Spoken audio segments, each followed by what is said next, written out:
You're listening to the CyberWire Network, powered by N2K.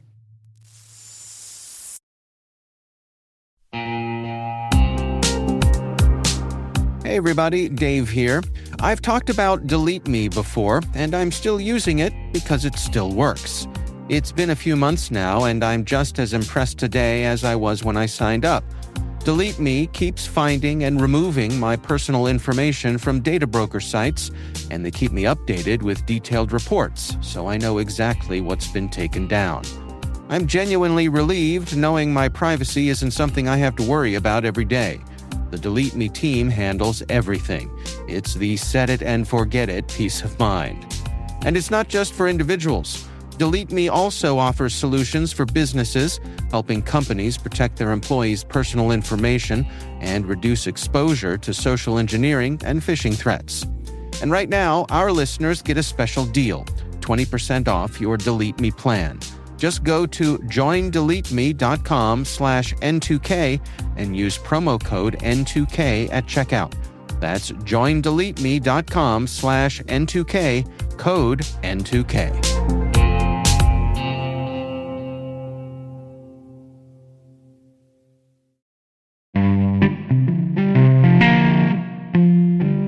Hello, my name is Brandon Karpf. I am a lieutenant in the US Navy and currently the Skillbridge Fellow at the CyberWire.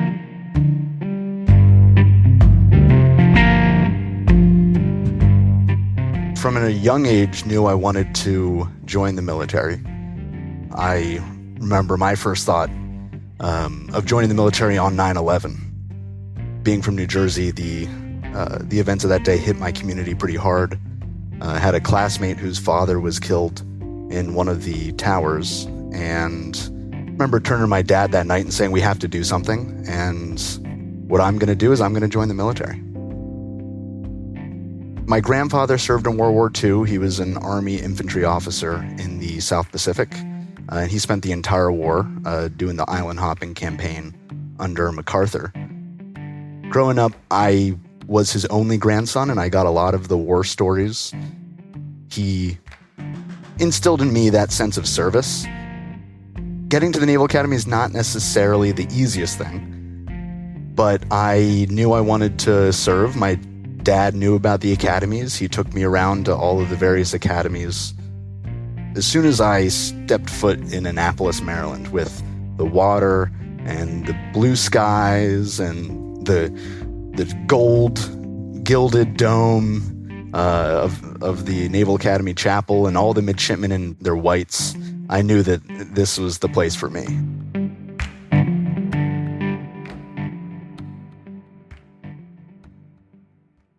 I played sports, was on the crew team throughout high school. So even before I started my senior year, in fact, a week before I started my senior year of high school, I had my appointment to the Naval Academy because I'd been recruited to the heavyweight rowing team. I just didn't really know what I wanted to do in the military. Originally, I thought I wanted to be in explosive ordnance disposal, one of the special warfare communities. After some serious injuries that I had at the academy, that wasn't in the cards. And one of my advisors was a naval cryptologist. And I remember him bringing me in, and I was lamenting the fact that I had just gotten ankle surgery after fracturing my ankle and wasn't going to be able to go do explosive ordnance disposal. And he kind of laughs at me, and he looks and says, it's funny that you think you have a choice, or that you ever did have a choice. You were always going to go be a cryptologist. And I look at him having no idea what cryptology is. And I say, what's that? And he had just come off a tour at NSA, and he said, I can't really tell you, but it is very cool. As a 21-year-old, all you want to hear is, you're going to go do something really cool. So I was sold.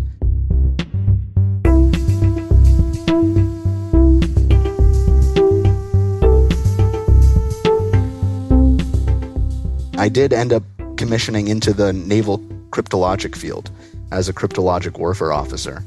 They sent me to MIT to get a graduate degree, which was totally unique and not a normal thing. But this was right after Cybercom stood up, and they knew that we wanted to bring in academia and research and the hard sciences of computer science. And so they sent me up to MIT basically to be a civilian for 2 years and just go to school and learn from the best. MIT is as unique an institution as the Naval Academy is, except entirely on the other side of the spectrum. So the Naval Academy is strict and rigid and structured. MIT is the absence of rigidity. It is open, it is interesting and exciting and dynamic. And my research advisor, my first meeting with him, he was paying for the whole experience for me. And I said, "What do you want me to do?" And he looks at me and goes, "What do you want to do? Because this is your time. Take it and enjoy it."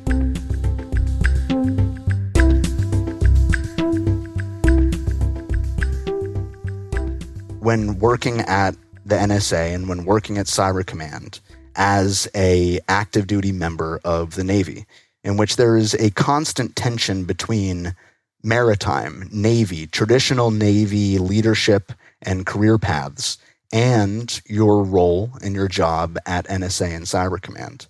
When I was working that mission at NSA, it was fulfilling. The most impactful moment of that is I was there during the 2018 midterm elections. And there's been quite a bit in the news about what we accomplished during that time. And that felt good. It felt like I was doing what 8-year-old Brandon wanted to do, which was defend our country. I would say my heart was in being a sailor of the 21st century, which was not a sailor on ships. I was still leading sailors, and my sailors were not sailors that would ever deploy on ships, but I was still expected to do so at some point. And as I learned the cyber operations path and the cyber operations skills, it pulled me away from the traditional sailor mindset. Part of this transition from active duty into the private sector was going within myself and figuring out what excites me, what motivates me, what do I like about what I do, and what do I not like about what I do. For me, that was working in a small team at Cyber Command and working in a small team at NSA. Those experiences that I had at NSA and Cyber Command helped me realize that that's the environment I feel most comfortable in. And it's hard and it's stressful and it's not easy, but it's also the most fulfilling because you get to grow and you get to learn and you get to be someone who is constantly expanding what they think is possible of themselves. And to me, the startup culture, at least in successful startups like the CyberWire, that is the culture. Everything from 8 to 18 was to get me to the military. And then I did it and I got there. And I was almost like a dog that caught their tail. I didn't know what to do with it once I had it. And I did some great stuff and I enjoyed it and I had fun and I learned a lot. I like to say that they made me a better citizen. The Navy made me a better husband, a better leader, a better engineer, and human being. It is hard for me to accept the fact that that stage of my life is ending and I'm moving on to the next stage. That causes anxiety. I've had moments where I wake up in the middle of the night having an anxiety attack. I've had moments of deep depression where I have had to go to a therapist and seek help. What I realized through this transition is that is not who I am. That's not my identity. I worked as a naval officer, but that is not who Brandon is.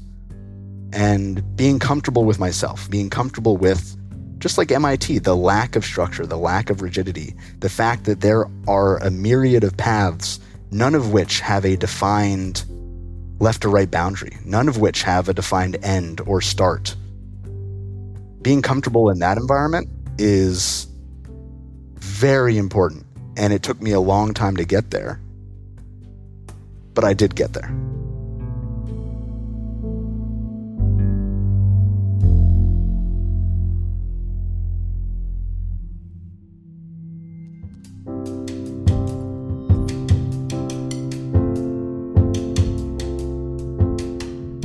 A big part of this next stage of life is I want to enjoy my time with my wife, do fun things together.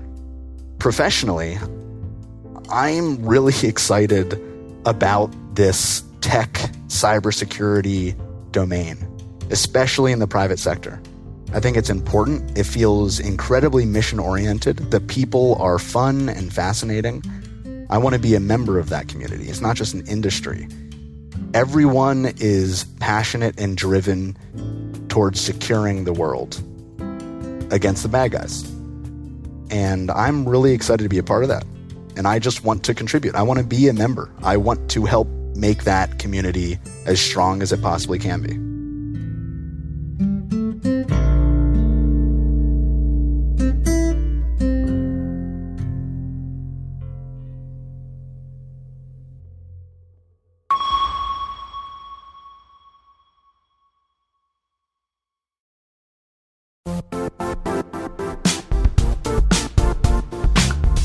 And now, a word from our sponsor, ThreatLocker. Keeping your system secure shouldn't mean constantly reacting to threats.